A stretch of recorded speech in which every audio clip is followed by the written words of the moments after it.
Commander Veltar pressed his three-fingered hand against the smooth control panel of his ship.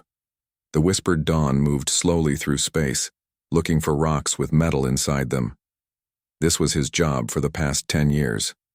Find rocks, check for useful metals, move to the next system. It was boring, but it paid well. His crew of 12 Zephyrians sat at their stations watching the screens that showed empty space. Their blue skin looked pale under the ship's white lights. Everyone was tired. They had been traveling for 3 months without finding anything useful. "Commander," called out Kessara from her seat at the sensor station. Her long ears twitched with excitement. "I'm getting strange readings from the third moon." Veltar walked over to her station. On the screen, numbers flashed in bright green. The readings made no sense. The moon showed signs of life, but that was impossible. This system was far from any trade routes. No one lived out here. "Run the scan again," Veltar said. "The equipment might be broken." Kessara touched several buttons. The same numbers appeared on the screen. "The readings are the same, Commander. There's definitely something alive on that moon." Veltar stared at the screen. In his 10 years of exploration, he had never seen readings like this. The moon had breathable air around it. There were signs of plant life. Energy sources that didn't match any technology he knew about were scattered across the surface. "Set course for the moon," he ordered. "But keep our weapons ready. If someone is living there, they might not be friendly." The ship turned toward the small moon. As they got closer, the readings became even stranger. The energy signatures were weak but steady. They looked like power sources that were designed to last for many years. But they were built with technology that seemed too simple to work properly. "Commander, I'm picking up radio signals," said Threnok, the communications officer. "They're using an old frequency. The signal is coming from the moon's surface." "Can you understand what they're saying?" Threnok listened carefully through his headset.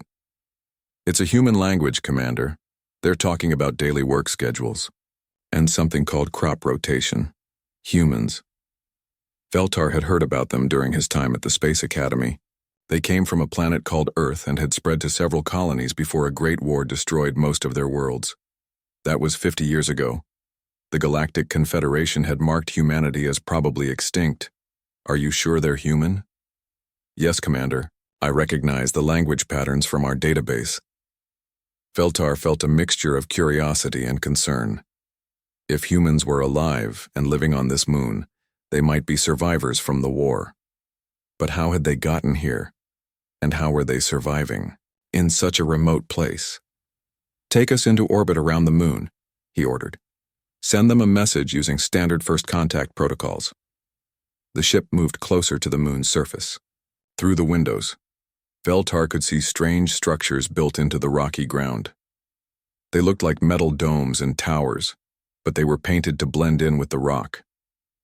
Someone had spent a lot of time trying to hide this settlement. Thren OK spoke into his microphone using the common trade language that most species understood. "Unknown settlement. This is the Confederation vessel," whispered Dawn. "We mean no harm. Please respond." They waited for several minutes. Then a voice came through the speakers. It was rough and tired, but friendly. Whispered Dawn, "This is new, Haven Control. Welcome to our little corner of nowhere. Are you folks in need of supplies or repairs?" Veltar was surprised. Instead of fear or suspicion, the humans sounded like they were greeting old friends. He took the microphone from Thren OK. "New Haven Control, this is Commander Veltar. We're explorers from the Galactic Confederation. We didn't expect to find anyone living here. May we request permission to land?" "Permission granted, Commander. Use landing pad 7. We'll have someone meet you there. Fair warning, though. Our gravity is a bit heavy for most species. Hope you brought good boots." The human voice actually sounded amused.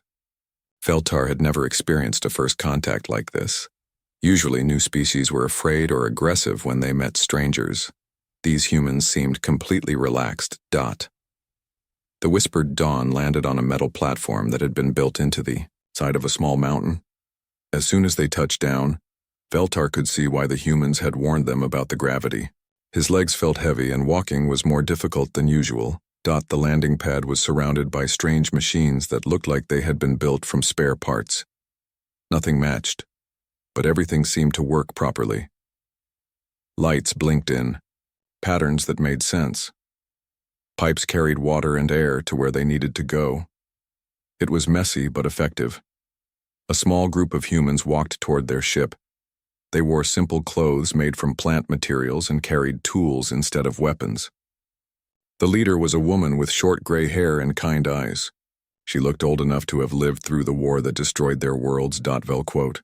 Tar walked down the ship's ramp with two of his crew members. The human woman stepped forward and held out her hand. "I'm Sarah Chen," she said, "Mayor of New Haven. You're the first visitors we've had in about 15 years. Hope the trip wasn't too rough." Veltar had studied human customs and knew that holding out a hand was a sign of friendship.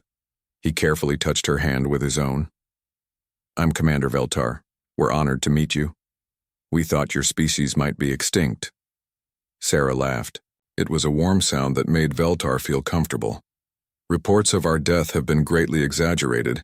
As one of our old writers used to say, we're still here, still working, still making do with what we have." She gestured toward the buildings carved into the mountainside. "Would you like a tour? I think you'd be surprised by what we've managed to build here." As they walked toward the settlement, Veltar tried to understand what he was seeing. The humans had built an entire city inside the moon's rocky surface.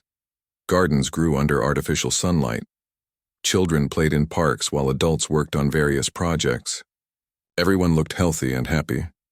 "How many people live here?" he asked. "About 50,000, Sarah replied. "We've got farmers, engineers, teachers, doctors. Everything needed for a working society. We've been here for 30 years now." Veltar did quick math in his head. 30 years ago was during the war that destroyed the human colonies. "You're refugees from the shattering war?" Sarah's expression became serious. "We were among the lucky ones. When our world started burning, some of us managed to escape. We found this place and decided to make it home. But how do you survive out here? This system has no trade routes, no other settlements. How do you get supplies?" Sarah smiled again. "We make do, Commander. Humans are good at making do. When you don't have what you need, you figure out how to make it yourself. When you can't buy it, you build it. When everyone says something is impossible, you prove them wrong." As they walked deeper into the settlement, Veltar realized he was seeing something extraordinary. These humans had built a thriving civilization from nothing. They had no advanced technology, no help from other species, and no connection to the wider galaxy. Yet they had created something beautiful and functional. But he also noticed something else.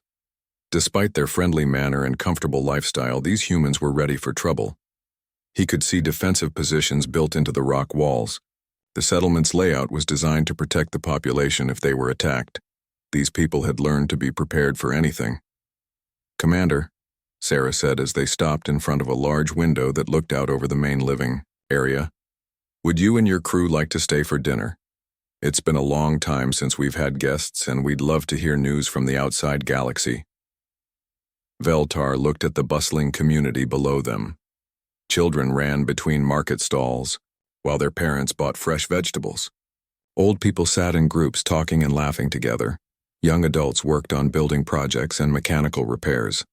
It was a normal, peaceful scene. But something about it felt different from other settlements he had visited. These humans carried themselves with a quiet confidence that suggested they had faced serious challenges and overcome them. They had survived in isolation for 30 years and built something worth protecting. "We'd be honored to stay for dinner," Veltar replied. He had a feeling that learning about these humans would be far more interesting than finding metal in asteroids.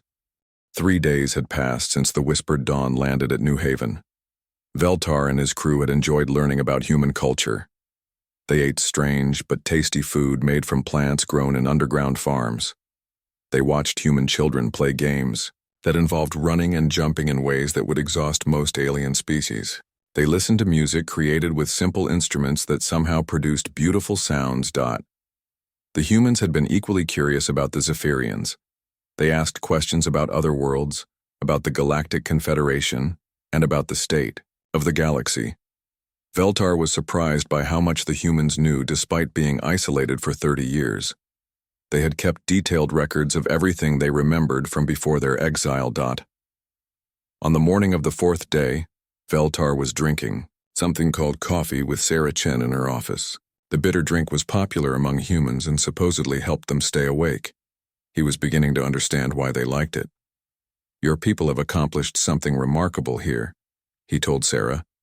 "Building a civilization like this without outside help is almost impossible." Sarah smiled and took a sip of her coffee. "We had good teachers. Hard experience shows you what really matters. When you lose everything, you learn to value what you can build with your own hands." Before Veltar could respond, a loud alarm began wailing throughout the settlement.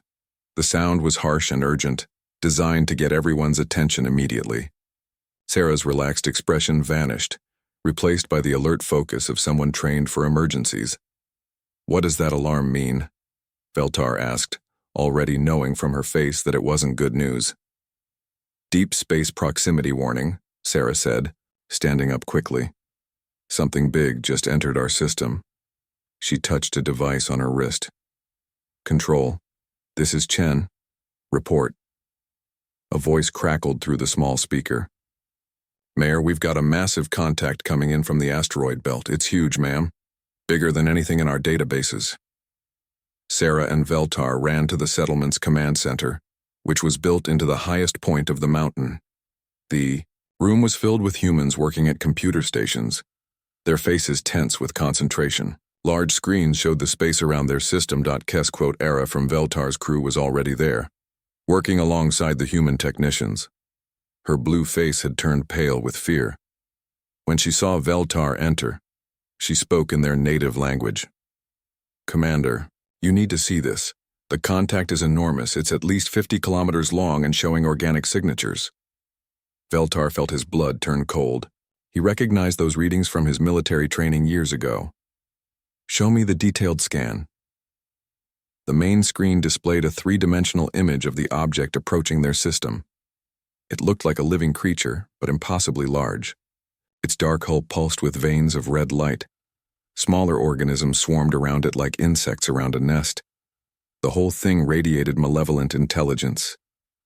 "By the ancient stars," Veltar whispered. "It's a devourer." The humans in the command center turned to look at him. Sarah stepped forward. "Commander, what exactly is a devourer?"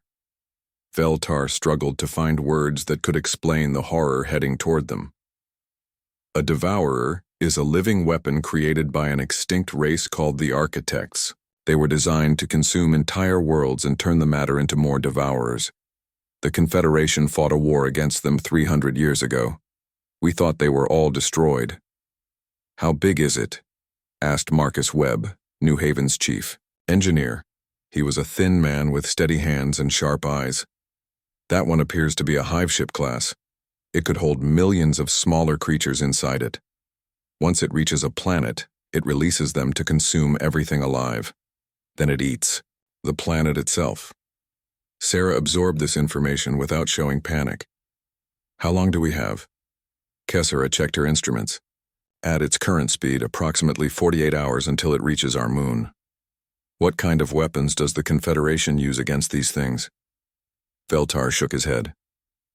"A devourer this size would require at least 20 battlecruisers, with quantum torpedo arrays and planetary defense platforms.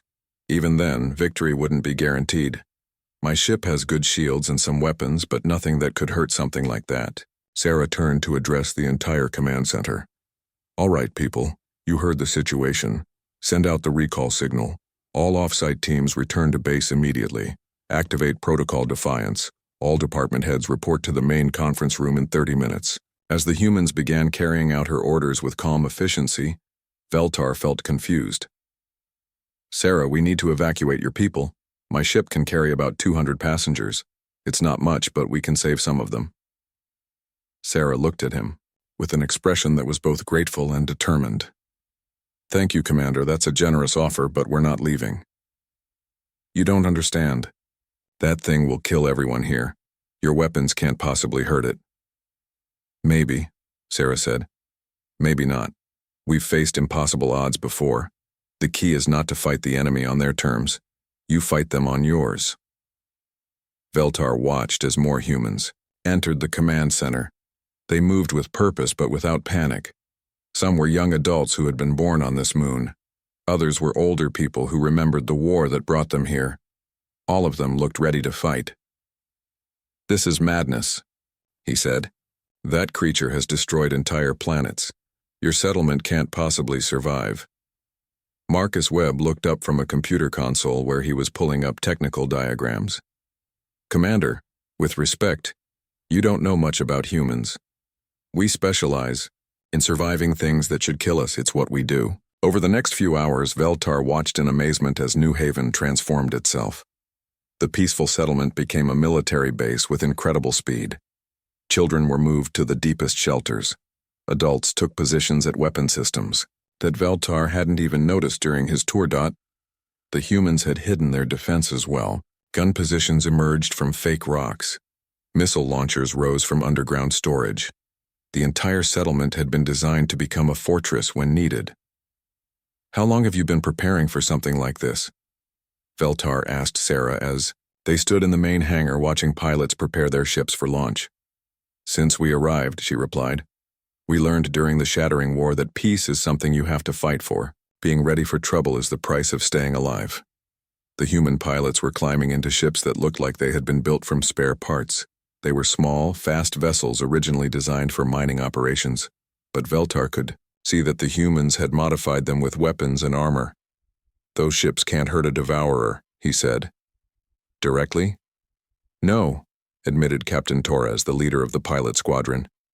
She was a young woman with steady hands and fearless eyes. "But we're not planning to fight it directly.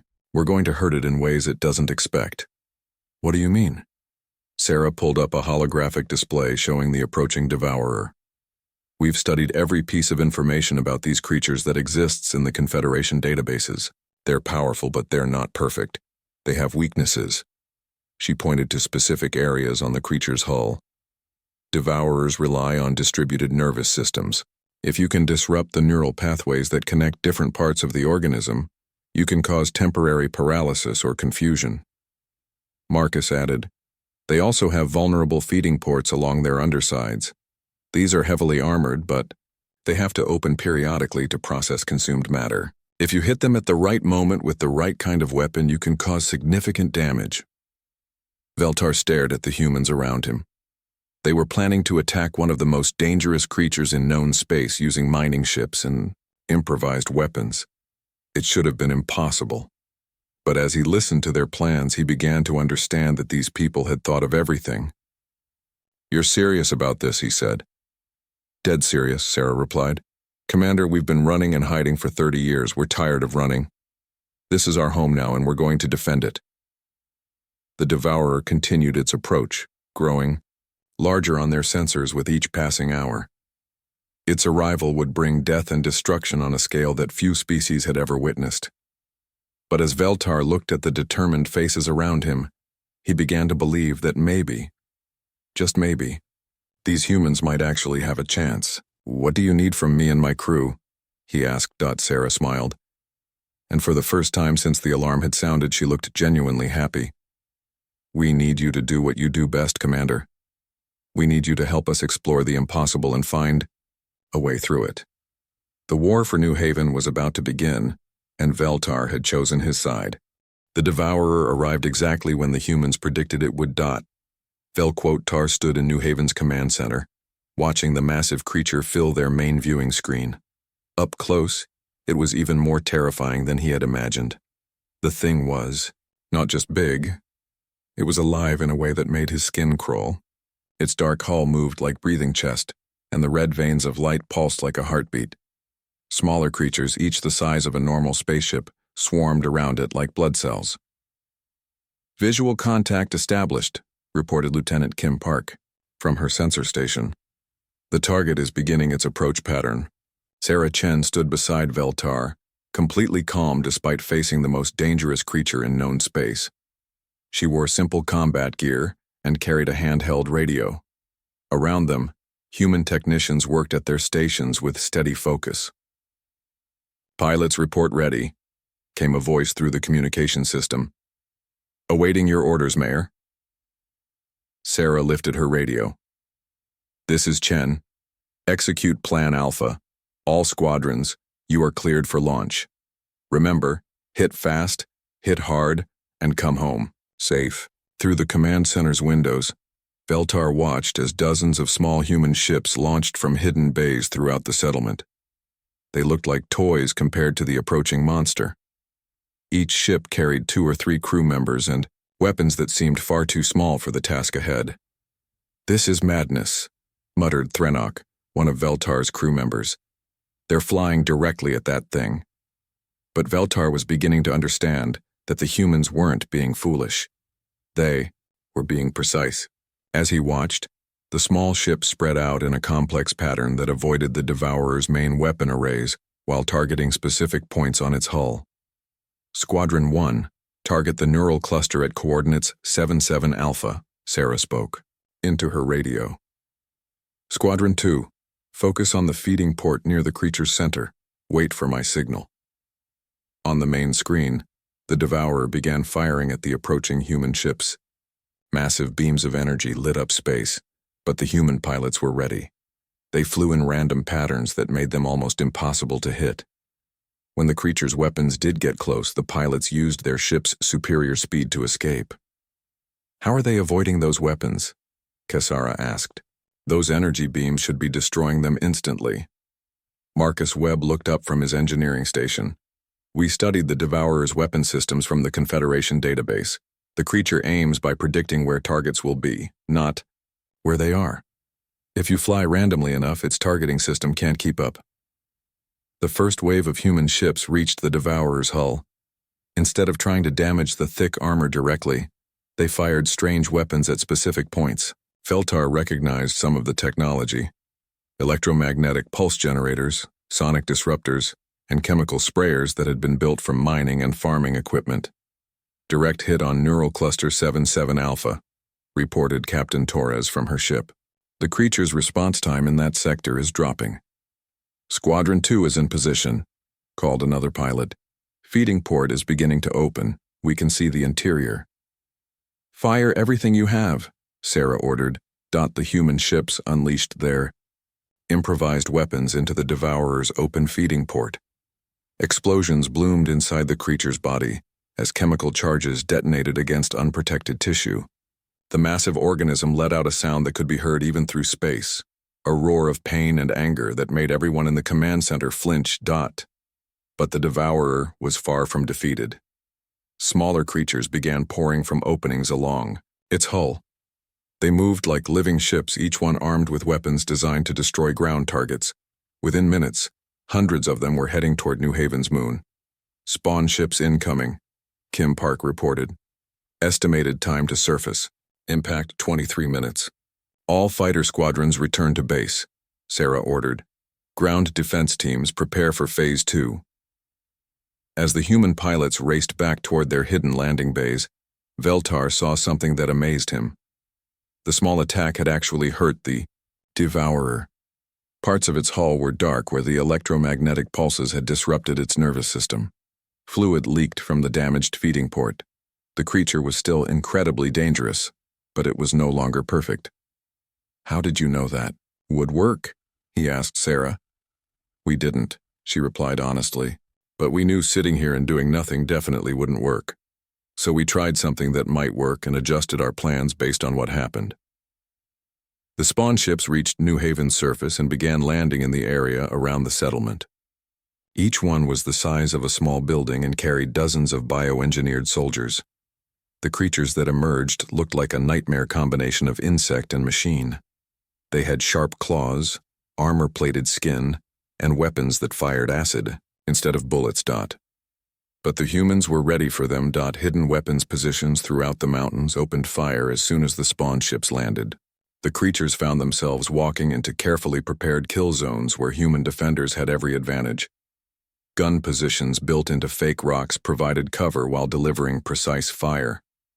Trap doors opened under the creatures' feet, dropping them into pits filled with improvised explosives. "Ground teams report contact," came a voice through the radio. "Enemy forces are taking heavy casualties. They seem confused by our tactics." Veltar watched the battle through cameras positioned around the settlement. The Devourer's soldiers were powerful and tough, but they were designed to fight conventional armies. They didn't know how to handle an enemy that disappeared into hidden tunnels and appeared somewhere else to attack from behind. The humans fought like they had been, preparing for this battle their entire lives.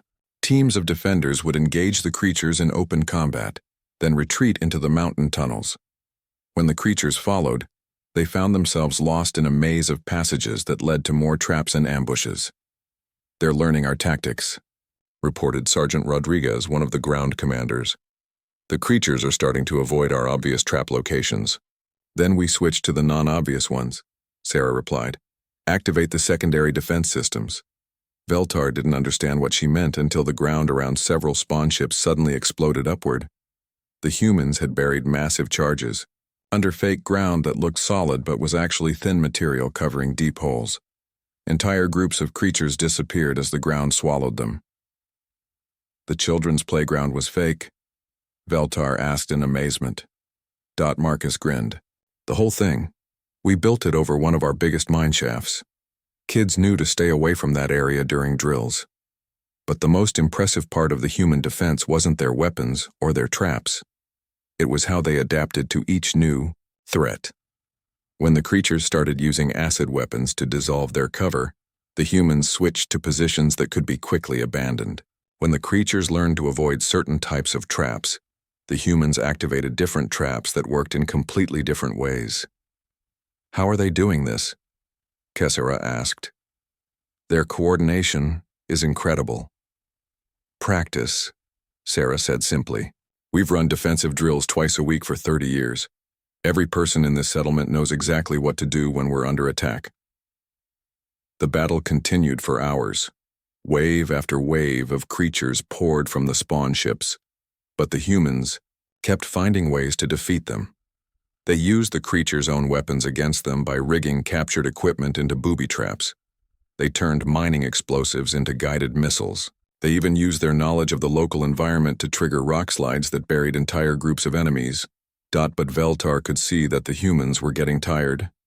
They had been fighting non-stop for 6 hours, and their ammunition was running low. More importantly, the Devourer itself was getting closer to the moon's surface. When it arrived, no amount of clever tactics would be able to stop it. "Sarah," he said quietly, "your people have fought incredibly well. But that creature up there is still mostly intact. When it decides to attack your settlement directly, there won't be anything you can do to stop it." Sarah looked at him with tired but determined eyes. "Commander, we're not done yet. The ground battle was just Phase 2. Phase 3 is where things get really interesting." "What's Phase 3? "We stop playing defense and start playing offense. It's time to take the fight directly to that thing." Veltar stared at her. "You can't be serious. You're planning to attack the Devourer directly?" "Not attack it," Sarah corrected. "We're going to board it, and we're going to kill it from the inside."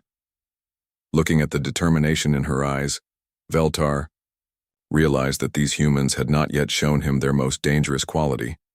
They weren't just good at surviving impossible situations. They were good at turning impossible situations into opportunities. The real battle was about to begin. Sarah Chen stood in the equipment room, putting on a suit of armor that looked like it had been built from spare parts. The metal plates were painted flat black to avoid reflecting light. Various tools and weapons hung from attachment points around the waist and chest. It was clearly designed by someone who expected to be crawling through dangerous spaces. "You don't have to do this," Veltar said, watching her check each piece of equipment. "Let me and my crew go instead. We have experience with dangerous missions." Sarah looked up from adjusting her helmet's communication system. "Commander, with respect, you don't know the layout of a Devourer's interior. My people have studied every available schematic and video record. We know where to go and what to look for. Around them, 20 other humans were preparing similar equipment. They moved with the calm efficiency of people who had practiced this exact scenario many times. Each person carried different specialized tools. Some had explosives, others had electronic equipment, and a few carried strange weapons that looked like they had been built specifically for fighting inside a living creature. Marcus Webb finished, loading a backpack with what looked like small metal cylinders. The nuclear charges are ready, Mayor. Each one is designed to cause maximum damage to organic tissue while producing minimal radiation. We don't want to poison our own moon when this thing dies. How are you going to get inside that creature? Veltar asked. It's not like it has doors you can knock on. Captain Torres grinned as she checked her pilot's equipment. Actually, it does. The damage we caused to that feeding port created a hole big enough for our smallest ships to fly through. The creature sealed most of it, but there's still an opening. You're going to fly directly into its mouth? More like its stomach, Torres said. The feeding port leads to a processing chamber where the creature breaks down consumed matter. From there, we can access the main body cavity and work our way toward the brainstem. Veltar felt sick just thinking about it. That's assuming the creature doesn't digest you before you can plant your explosives. Sarah finished her equipment check and stood up. The armor made her look like a warrior from an ancient legend, ready to fight monsters with primitive weapons and pure determination. Commander, every person in this room volunteered for this mission. We all know the risks. But staying here and watching that thing destroy our home isn't really a choice. Sometimes you have to walk into the monster's mouth if that's the only way to kill it. The assault team moved to the hangar where their ship was waiting. It was one of the smallest vessels in New Haven's fleet, designed for mining operations in tight spaces. The humans had removed everything that wasn't essential and filled the extra space with weapons and survival equipment. The plan is simple, Sarah explained as they walked toward the ship. Torres flies us through the feeding port and into the processing chamber. We find the main neural pathway that connects the creature's brain to its digestive system. We plant the charges along that pathway and detonate them simultaneously. The resulting damage should cause system-wide organ failure. And if the plan doesn't work, then we improvise, said Sergeant Martinez, a veteran who had fought in the original war against the Devourers. Humans are good at improvising. Veltar made a decision that surprised him. I'm coming with you. Sarah shook her head. Commander, this isn't your fight. You've already done more than enough by helping us coordinate our defenses. My ship's weapons were useless against that creature. My crew's technical knowledge couldn't solve the problem, but maybe I can help inside. I have experience with alien biology from my exploration work. Sarah looked at him for a long moment, then nodded. Get a suit of armor. We launch in 10 minutes. The next few minutes passed in a blur of preparation. Veltar found himself wearing human combat gear that had been quickly modified to fit his alien physiology. The armor was heavier than he was used to, but it felt solid and protective. Their ship launched from New Haven's hidden hangar and flew toward the massive Devourer. Up close, the creature was even more horrifying than it had appeared on the screens. Its hull moved with organic rhythm, and the red veins of light pulsed like a circulatory system. The opening they were targeting looked like a wound in the creature's flesh. Beginning our approach, Torres announced. Everyone hold on. This is going to be rough. The ship dove toward the feeding port opening. Acid and digestive fluids sprayed around them as they flew through the gap in the creature's hull. The walls of the passage were lined with what looked like teeth designed to break apart consumed matter. We're inside, Torres called out, looking for a place to land. The processing chamber was a nightmare landscape of organic machinery. Massive organs pumped and churned as they broke down matter that the creature had consumed from other worlds. The air was thick with dangerous chemicals, but the humans' equipment had been designed to handle toxic environments. Landing zone identified, Torres said. It's not pretty, but it'll hold our weight. The ship touched down on a platform of hardened organic matter. Through the windows, Veltar could see pathways leading deeper into the creature's body. Everything was alive, moving, and actively hostile to their presence. Remember the route, Sarah said as they prepared to leave the ship. Follow the main Neural pathway toward the creature's center. Plant charges every 100 meters. If we get separated, stick to the plan and trust your equipment. They opened the ship's hatch and stepped into hell. The inside of the Devourer was worse than anything Veltar had imagined. The walls pulsed with alien life. Strange organs produced sounds that seemed designed to drive intruders insane. The air was thick with spores that attacked their suits' filtration systems. But the humans moved through it all, like they had trained for exactly this environment. They followed their planned route with mechanical precision, planting explosive charges at specific points along the creature's neural pathways. When they encountered the Devourer's internal defenses, antibody creatures designed to destroy foreign objects, they fought them with weapons specifically designed for close combat in organic spaces. First set of charges in place, reported Martinez, moving to position 2. The deeper they went into the creature, the more active its defenses became. The walls began secreting acid designed to dissolve their armor. The passages tried to close around them. Strange creatures emerged from hidden spaces to attack them. But the humans kept moving. When their planned route became blocked, they found alternate paths. When their weapons ran low on ammunition, they used improvised tools. When team members were injured, others took over their responsibilities without being asked. Final position reached, Sarah announced after what felt like hours of fighting through the creature's interior. Brainstem is directly above us. Martinez, plant the remaining charges. They were standing in a vast chamber at the center of the Devourer's body. Above them, a massive organ pulsed with electrical activity, the creature's primary brain. Neural pathways spread from it like the roots of a tree, connecting to every part of the organism. Charges planted and armed, Martinez reported.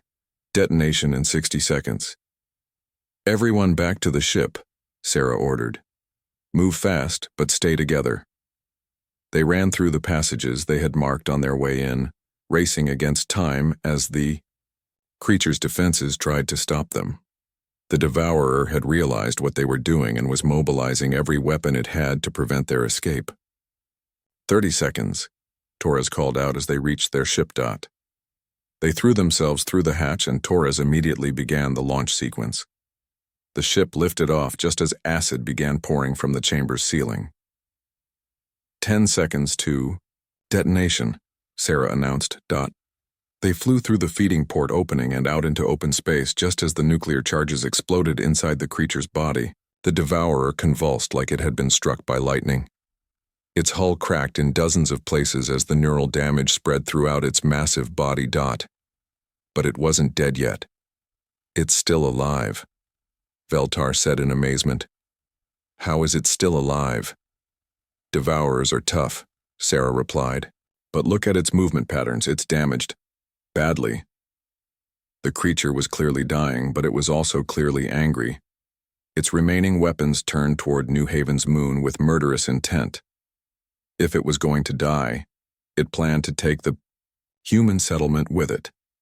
All remaining ships, emergency launch, Sarah called over the radio. Hit that thing with everything we have left. Don't let it destroy our home. The final battle lasted 6 hours. Every human ship that could still fly joined the assault on the dying Devourer. They attacked its damaged hull with everything they had: mining charges, improvised missiles, and weapons built from farming equipment. Slowly, methodically, they tore the creature apart piece by piece. When it finally died, the Devourer's death throes nearly destroyed the moon. Massive chunks of its body crashed down like meteors. Its final scream drove several people temporarily insane. But when the dust settled, New Haven was still there. The cost had been terrible. A third of the settlement's population was dead. Most of their defensive systems were destroyed.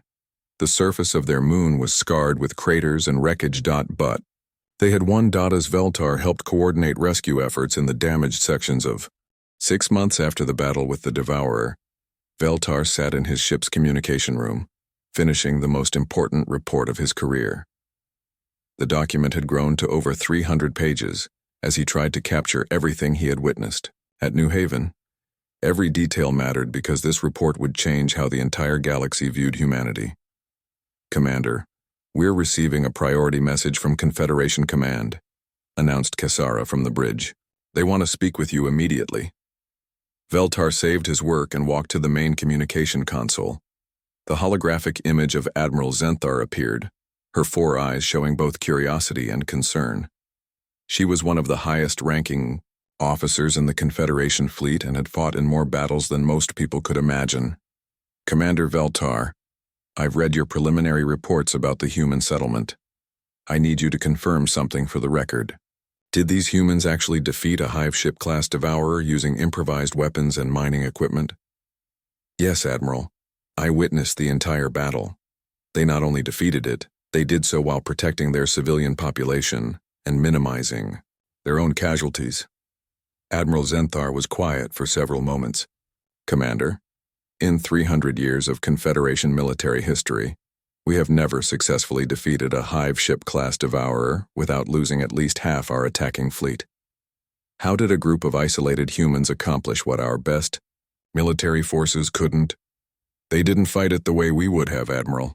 They didn't try to match its firepower or overcome its defenses through superior technology. They studied its weaknesses and exploited them using tactics that the creature couldn't adapt to. And they did this while defending their home settlement? Not just defending it, Admiral. They turned their settlement into part of their weapon. Every building, every tunnel, every piece of equipment was designed to give them an advantage in battle. They had been preparing for this kind of fight for 30 years. The Admiral's expression showed a mixture of amazement and professional interest. Commander, the Confederation Council has read your reports. They want to offer these humans full membership in the Confederation, along with advanced technology and military protection. When can you arrange a meeting? Veltar thought about his recent conversations with Sarah Chen and the other leaders of New Haven. Admiral, I don't think they're interested in military protection. They've proven they can protect themselves. But they might be interested in sharing knowledge and establishing trade relationships. What do you mean they're not interested in protection? Every species wants security. These humans create their own security, Admiral. They don't trust anyone else to provide it for them. But they're very interested in learning about other species and sharing what they know about survival in hostile environments. Over the following weeks, Veltar served as an unofficial ambassador between New Haven and the Confederation government. The negotiations were unlike anything in diplomatic history. Instead of asking for protection or advanced weapons, the humans wanted access to educational materials, scientific databases, and cultural exchange programs. We can offer you quantum shields and antimatter weapons, offered Counselor Vexhan during one meeting. Your defensive capabilities would be enhanced beyond anything you could build yourselves. Sarah Chen, participating through long-range communication, politely declined. Thank you, but we've learned that the best defense is understanding your environment and being prepared for anything. We'd rather have your engineering textbooks and your records of hostile species encounters. But surely you want some form of military alliance. We want friendship and mutual respect. If you're ever in trouble and need help, call us. If we need information or advice, we'll call you. Beyond that, we can take care of ourselves. The Confederation officials were baffled. Every other species they had encountered wanted military protection, advanced technology, or economic assistance. The humans wanted knowledge and the freedom to use it as they saw fit. Vel, quote, tar, quote, S detailed report became the most widely read document in Confederation history. Military academies began teaching courses on human tactical innovation and adaptive defense strategies. Scientists studied human psychology to understand how they approached impossible problems. Diplomats analyzed their negotiation techniques. But, more importantly, the report changed how other species thought about survival and resilience. The phrase "face the impossible without fear" became a common expression throughout the galaxy. When someone was dealing with a problem that seemed unsolvable, others would say, "Think like a human." 2 years after the battle, Veltar received another priority message from Confederation Command. This time Admiral Zenthar looked genuinely frightened. Commander, we have a situation. Deep space monitoring stations have detected movement in the void beyond. The shepherds are returning. Veltar felt his blood turn cold. The Void Shepherds were creatures from the space between galaxies, entities so powerful and alien that they made devourers look like simple animals. They had last visited the galaxy 50,000 years ago, destroying entire civilizations before retreating back into the cosmic darkness. "How long do we have?" he asked. "Our best estimates suggest 18 months before they reach the outer rim." "Commander, the Confederation Council has reached a decision. We need the humans' help. Their tactical innovations and adaptive strategies might be our only hope." "What do you want me to do?" "Find every human settlement in known space and deliver this message. The galaxy needs them. The impossible has returned, and we need people who specialize in proving impossible things can be defeated." Veltar spent the next 3 months traveling to human settlements throughout the galaxy. He discovered that New Haven wasn't unique. There were dozens of hidden human colonies scattered across the rim worlds. Each one had developed different survival strategies and defensive innovations. Each one had faced their own impossible challenges and overcome them. The response from the human settlements was immediate and unanimous. They would help. "We can't promise we'll succeed," Sarah Chen told him during their final meeting at New Haven. "The Void Shepherds are beyond anything we've ever faced. But we can promise we'll try everything we can think of, and when that doesn't work, we'll think of something else." "How can you be so confident when facing something that powerful?" Sarah looked out at her rebuilt settlement, where humans were already working on new defensive innovations and survival technologies. Children played in the gardens while their parents developed weapons that didn't exist a month ago. The community that had defeated a devourer was preparing to face something even worse. "Commander, confidence isn't about knowing you'll win. Confidence is about knowing that giving up isn't an option. No matter how big the problem gets, no matter how impossible it seems, you keep working until you find a solution. And if you can't find a solution, you make one." 6 months later, Admiral Veltar, he had been promoted after his reports revolutionized Confederation military doctrine, stood on the bridge of the joint Human Confederation fleet. Around him, officers from dozens of different species worked, alongside humans to prepare for the greatest battle in galactic history. The Void Shepherds were coming, bringing weapons and technologies that the galaxy hadn't seen for millennia. They were creatures of pure malevolence, intent on consuming everything in their path. By every logical analysis, the galaxy's defenders had no chance of victory. But logic had never stopped humans before. "All ships report ready," announced Captain Torres, now commanding a hybrid vessel that combined human tactics with Confederation technology. "Fleet composition is optimal for maximum flexibility and adaptive response. The enemy force is entering the outer system," reported the sensor officer. "Visual contact in 30 minutes. Veltar looked around at the mixed crew working on his bridge.